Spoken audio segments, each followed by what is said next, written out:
Okay, I mentioned in my last video that I refer to this as graphing two variable inequalities, and not necessarily linear, because here is an equation that is not linear, and we've learned about other nonlinear functions in the class this year, exponential functions being another example. So just like we did for a linear inequality, the strategy for graphing any inequality is to start by graphing the boundary, which would be the function itself. So you may recognize this as a parabola, you may not. If you don't recognize it, or even if you do, a common strategy for making a graph is just to make an XY table of solutions until we kind of see what the pattern is. So if I put in 0, I get 0. If I put in 1, I get 1, 2, 4, 3, 9. And then I can also go in the negative direction and see that I also get 1, 4. And so this is symmetrical around the y-axis. So there's 1, 1. Here's 2, 4.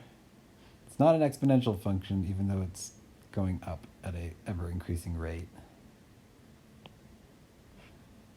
Okay, so symmetrical around the axis. And now, whoops, I went too far.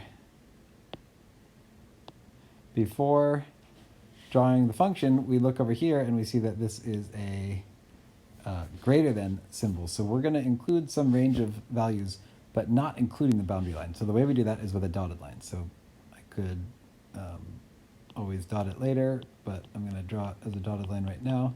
So this is the equivalent of an open circle if we graph single variable inequalities on a number line. So you can make it obviously dotted. And now we're talking about which range of numbers. So greater than, again, means we're going to look at everything above, but just in case you want to check, you can pick any random point, like that point there. -1, 1, 2, 3, 4, 5, 6. So 6 is greater than 1 if you plug it in. And you'll find that any point you choose in there will work. And so what we have is any of these points that we're shading up to the line, not including the line because that won't make it true, but all of these points make that inequality true. So you can do this for any function that you know how to graph, and you should know how to graph just about any function because you can always make a table until you see the pattern. Of course, they will get more and more complicated as you go on, but you will get more experience too, so you'll be keeping up with it as we go.